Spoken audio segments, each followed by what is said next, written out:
Lo que el mundo necesita es a Jesús. Y tú lo tienes. ¿Qué vas a hacer con él?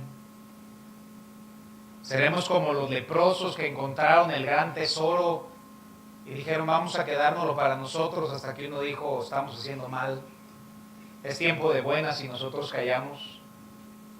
O optaremos por el camino bíblico de poder servir a Dios y predicar el Evangelio en un día cotidiano. Debemos sacarnos esta idea de que el cristianismo es el domingo y el sábado y el miércoles la oración, cuando tantas almas Dios pone en nuestro camino cualquier día, hermano.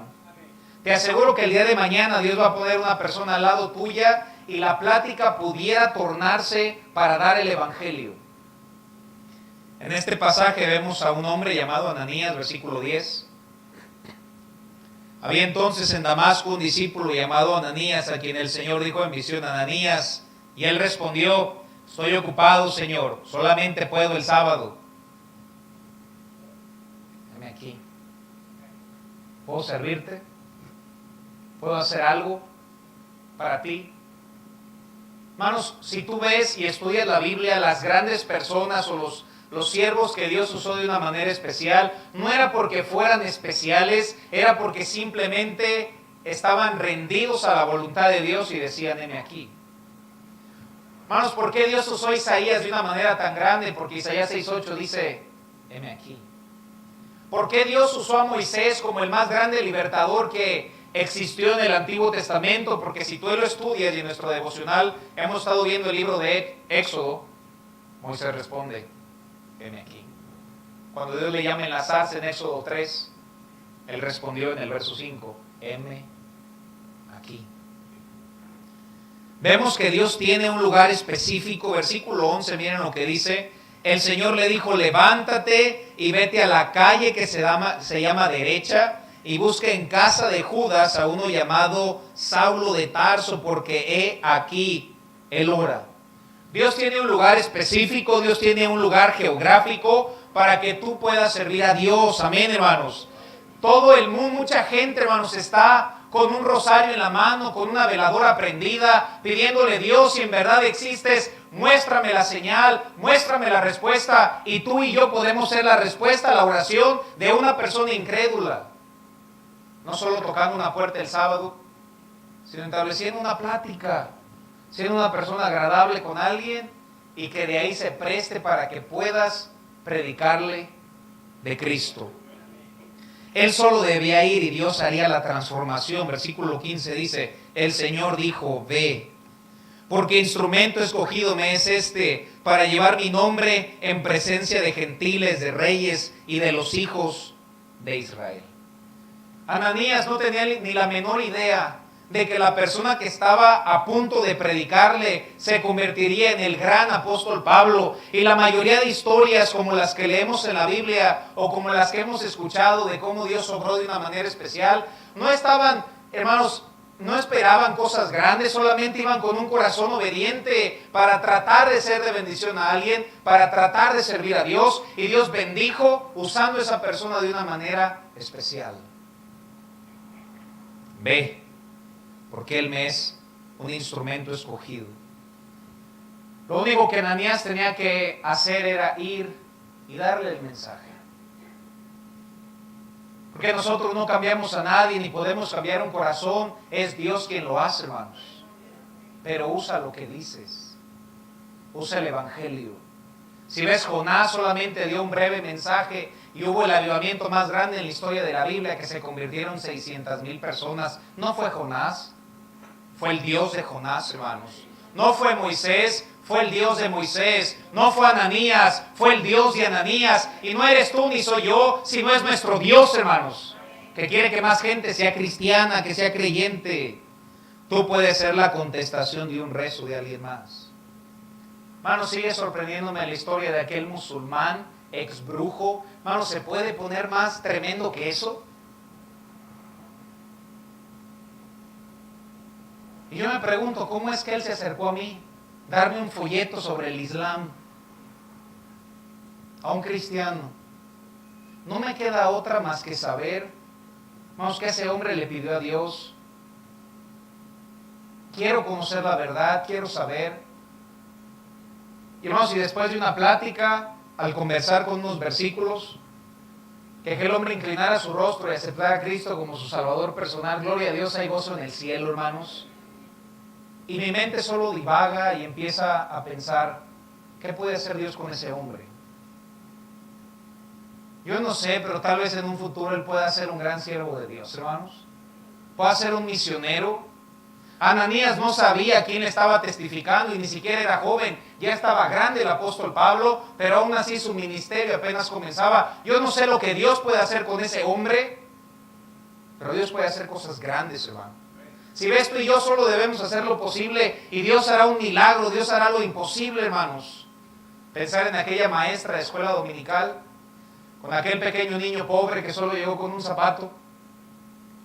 Y la maestra exponiendo Juan 3:16, hablando del amor de Dios, sin saber a quién tenía sentado en sus piernas. ¿Usted cree que Dios a mí me ama, maestra? Y le dijo una mentirita piadosa. Yo creo que Dios te ama más a ti que todos. Se convirtió en Jack Hyles, un pastor que Dios usó tan grandemente. ¿Tú crees que esa hermana sabía lo que estaba haciendo? No tenía la más mínima idea. Ella solamente sirvió, hizo lo posible, y Dios hizo lo imposible, y lo convirtió en un gran siervo de Dios.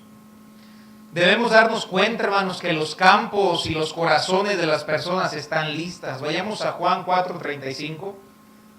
Si uno juzgara el aspecto del apóstol Pablo, uno diría, él nunca va a ser salvo. Pero tú y yo no somos el Espíritu Santo.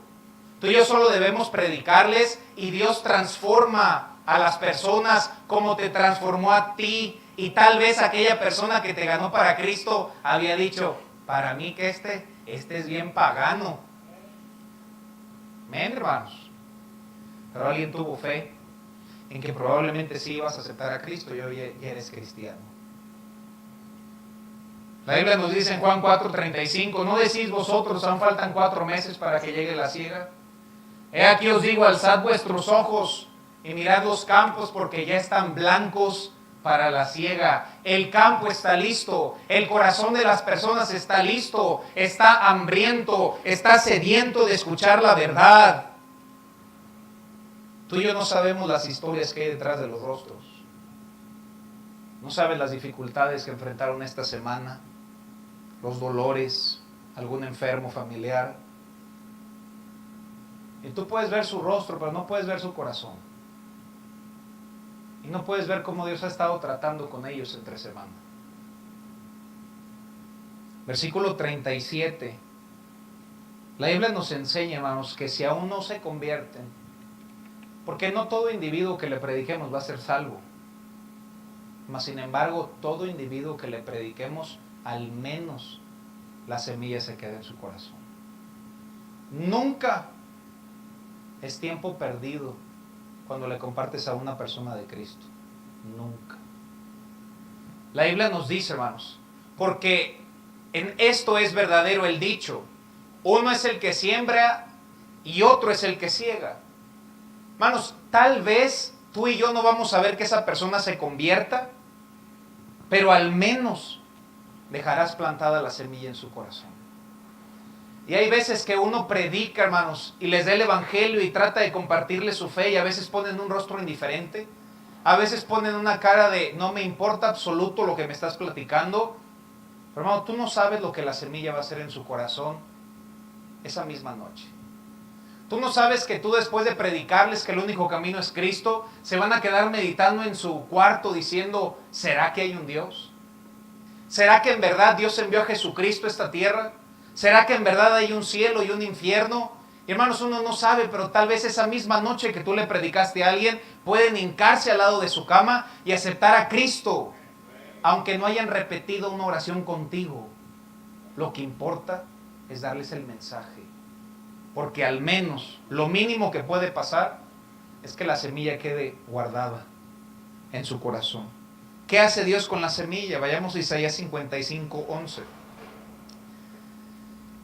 Si no se convierte, en lo mínimo que puede pasar es que ha sembrado la semilla en su corazón. Isaías 55:11, miren lo que dice este texto. así será mi palabra que sale de mi boca. La palabra de Dios, hermanos, la palabra que sale de su boca, y esta es la palabra de Dios, no volverá a mí, ¿cómo? Cada vez que tú y yo le damos el evangelio a una persona, es imposible que vuelva vacía. ¿Qué va a hacer entonces Dios con la palabra sembrada en el corazón de alguien? Sino que hará lo que yo quiero. El mensaje que yo le predique a una persona, Dios va a tomar ese mensaje y Dios va a hacer lo que Él quiera con esa persona. Sembremos y sembremos y sembremos, hermanos. Vayamos a Mateo 9:36. Entonces uno se pregunta, entonces, ¿por qué las multitudes no se convierten al cristianismo, a Jesucristo? Mateo 9:36 dice la Biblia. Y al ver las multitudes tuvo compasión de ellas. Me imagino a Jesús arriba de un monte, viendo mucha gente, cada uno con sus metas. Porque estaban desamparados y dispersas como ovejas que no tienen pastor. ¿Cuánta gente está dispersa, desamparada, en dudas, en problemas, turbados, ajenos de la paz de Dios? Y entonces dijo a sus discípulos, a la verdad, la mies, la obra, las almas, la necesidad es mucha, mas los obreros flojos, perdón hermanos, pocos. Hermanos, no somos muchos, hablando de esta iglesia. Y qué bendición un servicio en la noche y llenos, pero seguimos siendo pocos. Ahora, de este grupo, examínate tú solo. ¿Tú compartes tu fe con alguien más?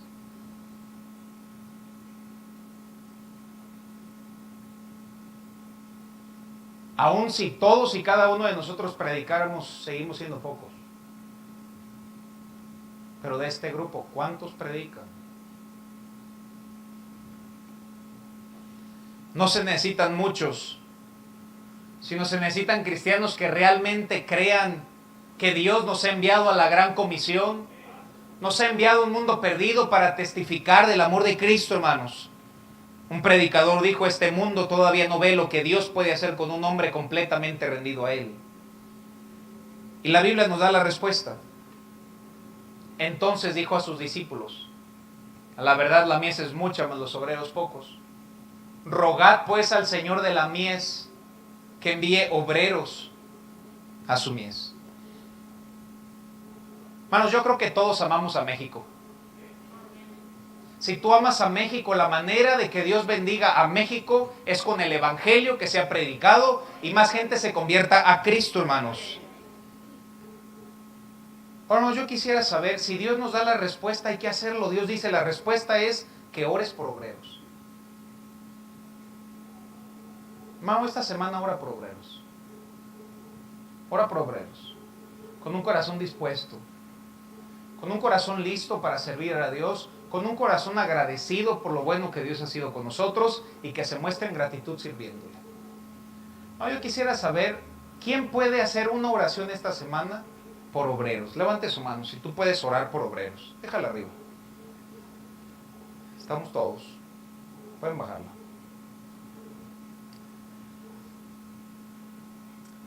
En una ocasión una persona platicaba una historia y él oraba y le decía, Señor, ¿pudieras tocar a aquel hombre? Y decía su nombre.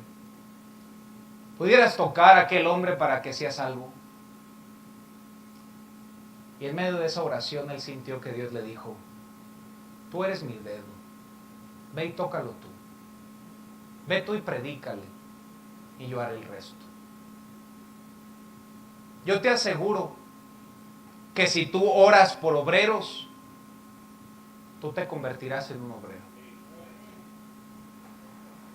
Si tú esta semana le dices, Dios, por favor manda obreros, por favor obreros quebrantados, obreros dispuestos, obreros que prediquen no solo el sábado, sino en su casa, en la calle, en el parque, en la plaza, donde sea, te aseguro que si esa es tu oración, tú te convertirás en un obrero de Cristo.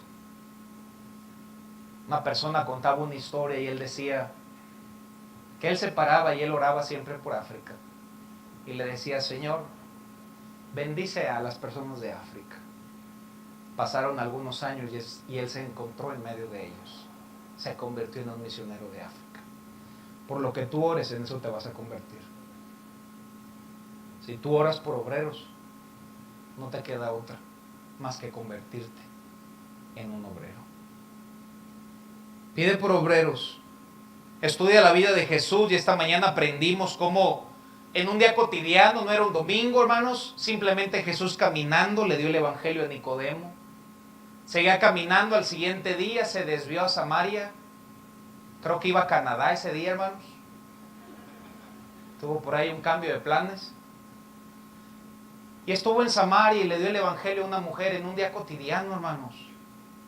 Él no estaba preparado o listo. Voy a salir, Señor, puedes obrar, tengo media hora. No, Dios puede obrar cuando Él quiere, simplemente que tú estés dispuesto. Siguió caminando, hermanos, y se le acercó otro gadareno. Ese gadareno fue salvo. Siguió caminando, hermanos, otro día y se le acercó un hombre llamado Zaqueo. Ahí en Lucas 19, vayamos brevemente a ver la historia. Lucas capítulo 19, versículo 5. Lucas 19, 5 dice la Biblia: cuando Jesús llegó a aquel lugar, mirando hacia arriba le vio y le dijo: Zaqueo, date prisa, desciende, porque hoy es necesario que pose yo en tu casa. Qué hermoso texto, que Jesús quiera posar en nuestras casas, hermanos. Esta historia no sucedió un domingo en un servicio. Esta historia sucedió en la calle, viendo un hombre arriba de un árbol, y Jesús le dijo: ven, es necesario que yo vaya a tu casa. Hermanos, necesitamos cristianos que lleven el mensaje allá afuera, hermanos, y puedas establecer una plática normal y darles el evangelio. Él descendió a prisa y le recibió gozoso, y este mundo está esperando un cristiano más que le dé el mensaje, que le dé el agua viva, que le dé el glorioso evangelio del Dios bendito. Predica a Cristo. Solamente haz lo que tú puedes y te vas a maravillar de lo que Dios puede hacer con tu vida. Tienes el respaldo de Dios cuando predicas el evangelio. Al ver esto, todos murmuraban diciendo: mire, entró con un pecador. Versículo 8, Zaqueo, puesto en pie, dijo: Señor, te doy la mitad de mis bienes a los pobres, y en algo he defraudado a algunos, se lo devuelvo cuadruplicado. Jesús le dijo: hoy ha venido la salvación a esta casa, por cuanto él también es hijo de Abraham. Y fíjense cuál era la meta de Cristo aquí en la tierra. Porque el Hijo del Hombre, Jesucristo, vino a buscar y a salvar, ¿qué, hermanos? Lo que se había perdido. El propósito de Jesús fue buscar y salvar lo que se había perdido. Todas las historias, las 3 historias que prediqué esta mañana, incluso esta historia, fueron historias que ocurrieron en un día cotidiano. Necesitamos sacar el cristianismo de estas 4 paredes y poder impactar a nuestra ciudad, y que en cualquier momento, con cualquier persona, tú puedas darle el evangelio, y te vas a sorprender de lo que Dios va a hacer, tan solo tú dando un poquito el evangelio. Esta mañana platiqué la historia de 4 personas que fueron salvas. Faltó una más. Les enseño la foto. Estábamos caminando por ahí. Vamos a ver cuando hace la oración. Y bueno, esa y la otra. Estábamos caminando, hermanos. Él se me acercó a mí. Ni siquiera yo me le acerqué a él. No, la gente quiere escuchar el evangelio. Déjame preguntarte algo, hermano. ¿Nadie nunca se te ha acercado? ¿Qué le platicas? ¿De la América? Dios te guarde, hermano. Sí es lo que hace. Eso es malgastar el tiempo de una manera, no, terrible, hermano. Digo, habla de otra cosa. Y él me preguntó de dónde son. Le dije: de el hermoso país de México. Y él me contestó: México lindo y querido. Le dije: ese mero. Ese mero. Y vaya que es lindo y también lo quiero mucho. Y entonces fue muy agradable. Y uno le dice una broma, hermanos. Tampoco uno: te vas a ir al infierno. No, hermano. No, nadie te va a escuchar si lo llevas así. Ahora es parte del mensaje, pero primero sea agradable con la persona. algo que le sea de interés a la persona con la cual estás hablando. Después fue tan agradable, íbamos caminando, hermanos, traía un billete de 20 pesos mexicano en la bolsa, y le empecé a dar un mensaje y le dije, mira, te lo regalo. Se sorprendió y dijo, oye, muchas gracias. Le dije, ¿te gustan los regalos? Sí. Le dije, oye, a mí también, pero hay alguien que te quiere dar un regalo. Y ese regalo no se acaba. Es el regalo de la vida eterna. Y te lo quiere dar Jesucristo. Después de unos minutos, ahí inclinó su rostro, hermanos. Íbamos caminando, creo que íbamos por un churrito con azúcar. No dijimos, vamos a ganar almas. No, todas estas historias que te platiqué, ni siquiera iba yo a ganar almas, hermano. Pero Dios siempre va a poner personas en tu camino. Y tú puedes darles el evangelio. Y me impresionó, hermanos, su cara ahí, aceptando a Cristo, hermanos. Eso es un milagro. El milagro más grande es que una persona acepte a Cristo como su Salvador personal. Dios puede tomar un día cotidiano y hacerlo un día especial. ¿Sabes? Yo cada vez que veo esa foto, para mí eso fue un día especial, hermanos. Y ni siquiera lo buscaba. No iba a ganar almas, hermano. Pero Dios siempre quiere que alguien más sea salvo. Diario es día de salvación. Dios quiere que todo el mundo sea salvo. Aquel ex brujo musulmán, hermanos, que se haya convertido a Cristo. No, yo no conozco la historia detrás de ese hombre, pero yo creo que Dios había obrado en su corazón en esa semana. Vayamos a Colosenses capítulo 1, versículo 24. Colosenses 1, 24.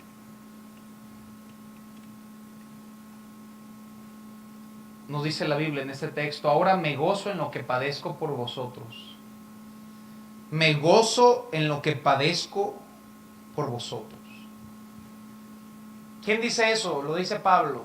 ¿Dónde lo dice? En la cárcel. Me gozo lo que padezco por vosotros. Debemos de aprender a descansar en la soberanía de Dios, que si Dios permite algo, es porque va a hacer algo con eso que Él permite, hermanos. Y uno estudia la vida de José y por qué pasó todo eso. Bueno, para ser el segundo de Faraón. Y a veces tú te preguntas en tu vida, ¿y por qué pasa esto? Dios siempre tiene un propósito, hermanos. No hay una casualidad. Me gozo. Versículo 25 nos dice, de la cual fui hecho ministro. ¿Sabes que todo cristiano es llamado a ser un ministro, a servirle? Esto no es un asunto de un título, esto es un asunto de servir a Dios, hermanos. Y no solo el domingo, sino cada día.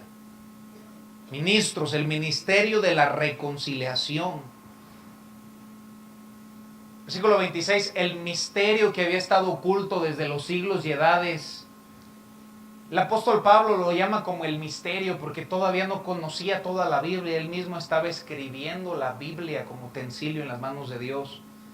Para él eran misterios, para nosotros ya es doctrina, ya tenemos la Biblia. Y nos dice, pero que ahora ha sido manifiesto a sus santos, a quienes Dios quiso dar a conocer las riquezas de la gloria de este ministerio entre los gentiles. Dios quiso darnos a conocer las riquezas más grandes, la riqueza de la salvación, la riqueza del cielo, la riqueza de la gracia. Amén, hermanos. Se le acercó un niño al pastor Fernández y le dijo, pastor, ¿por qué soy pobre? Y él le respondió, ¿pobre? Tú eres rico, tienes a Cristo. La gente pobre, la que se está peleando por quién se queda con la casa y con el carro. Tú y yo tenemos a Cristo, amada iglesia. Y la Biblia le llama riquezas de su gloria. Somos ricos en Cristo. Las riquezas de la gloria, la gracia, el cielo. Y le dice que es Cristo en vosotros, la esperanza de gloria. Si tan solo comprendiéramos ese texto. Ese versículo lo escuché en inglés y nunca se me ha olvidado. En inglés lo predicaban. Christ in you, the hope of glory. Cristo en ti, la esperanza de gloria. Debes de comprender lo que está en tus manos, lo que está en tu corazón, lo que está en tu mente. Es el Evangelio. Cristo en ti, mi querido hermano, la esperanza de gloria. Cristo no les va a predicar desde el cielo. Cristo quiere usar tu vida. Cristo quiere usar tus labios. Cristo quiere usar tus pies. Cristo quiere usar tus manos. Cristo en ti, la esperanza de gloria. Cristo en ti, la esperanza de tu hogar. Cristo en ti, la esperanza del trabajo. Cristo en ti, la esperanza de Irapuato. Cristo en ti, la esperanza de Guanajuato. Cristo en ti, la esperanza de México. Cristo en ti, la esperanza del mundo. Cristo en ti, la esperanza de gloria. Cristo en ti.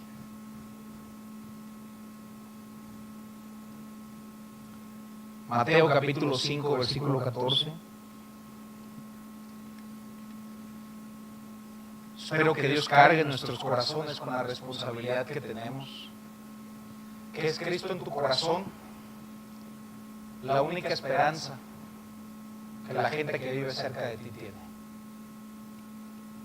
Tú dices, por ahí tienen una Biblia, nunca la van a abrir. La única esperanza que tienen las personas que están cerca de ti eres tú. Cristo en ti. Si dijera Cristo la esperanza de gloria, pero no dice Cristo la esperanza de gloria, dice Cristo en ti la esperanza de gloria. El texto nos dice, y es un texto conocido, vosotros sois la luz del mundo. Dios nos puso este título, la luz del mundo. Nosotros somos la luz del mundo. Una ciudad asentada sobre un monte no se puede esconder. Ni se enciende una luz y se pone debajo de un almud, sino sobre el candelero y alumbra a todos los que están en casa. Así alumbre vuestra luz delante de los hombres, para que vean vuestras buenas obras y glorifiquen a vuestro Padre que está en los cielos. Dios nos ha llamado a brillar. Y no que nosotros tengamos luz, sino simplemente reflejar la luz de Cristo a este mundo que está en oscuridad, hermanos, para que los inconversos vean tus buenas obras, escuchen tus pláticas, hermano, que puedas platicar con alguien sentado en un lugar, hermano, y escuchen que estás hablando de Cristo. Aquella historia que les platiqué en la mañana, hablándole a aquella mujer de Cristo. Hermanos, yo no me di cuenta que el que estaba atrás estaba escuchando. Pero Dios usa lo que sea, hermanos. Un pequeño mensaje que haya escuchado. Y él me pidió, ¿me lo puedes explicar a mí, por favor? Este mundo, hermanos, está listo para escuchar de Cristo. Pero tú eres la persona que Dios quiere usar. Terminamos en Daniel 12:2. Daniel capítulo 12, versículo 2. Este texto nos dice, y muchos de los que duermen, cuando habla de cuando una persona muere, en el polvo de la tierra serán despertados. Un día todos despertarán, unos para vida eterna, y esos somos nosotros. Por más que trate de explicarlo, nuestra mente es finita, y no hablo de finura. Hablo de que es muy corta nuestra mente para entender la palabra eternidad. No la entiendo, pero la creo y Dios nos la dio. Nosotros despertaremos en el cielo. Pero ahí no se acaba el texto. Otros van a despertar para vergüenza y confusión. ¿Qué dice ahí, hermanos?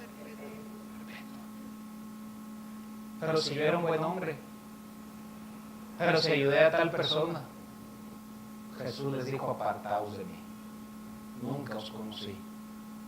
Y todavía Cristo le añadió, hacedores de maldad. Yo creo que en el infierno va a haber gente buena, que se crean muy buenos como para arrepentirse y poner su fe en Cristo. Y yo creo que en el cielo va a haber gente que fue mala, que se arrepintió y aceptó a Cristo, porque el camino de salvación siempre ha sido uno, es Jesús. Y por eso dice el versículo 3, los entendidos, aquellos que comprendan esta verdad de la Escritura, los entendidos van a resplandecer, van a ser la luz del mundo, le van a llevar a su mensaje a otras personas. Los entendidos resplandecerán como el resplandor del firmamento, y los que enseñan su palabra, la justicia, a la multitud, Dios dice, serán como una estrella a perpetua eternidad. ¿Cómo ve Dios a una persona que predica el Evangelio? Aquí no habla de un pastor o un misionero o un evangelista, un cristiano que gana almas. Yo no gano almas por ser pastor, yo gano almas por ser cristiano. Y Dios dice, aquella persona que predique, aquella persona que les dé el Evangelio, Dios lo ve como una estrella. No será una estrella para este mundo, pero sí seremos una estrella a los ojos de Dios. Una estrella a perpetua eternidad. Prediquemos a Cristo. No solo el sábado, sino cada día y cada vez que Dios nos permita y nos abra la puerta. Y acuérdate de mí, de lo que te voy a decir ahorita. Te aseguro que en esta semana Dios va a poner una persona en tu camino. Y te vas a acordar, mira, es profeta. Dios te va a poner uno. Y también te prometo algo, que va a haber una batalla en tu mente. ¿Le hablo o no le hablo? ¿Le predico o no le predico? No vaya a decir que soy fanático. Y va a haber una batalla en tu mente. ¿Le sirvo o no le sirvo? Y que Dios nos ayude a que en esta semana le podamos compartir el Evangelio a una persona más. Y que Dios voltee del cielo y nos vea como una estrella que alumbra a perpetua eternidad. Vamos a cerrar nuestros ojos y vamos a orar.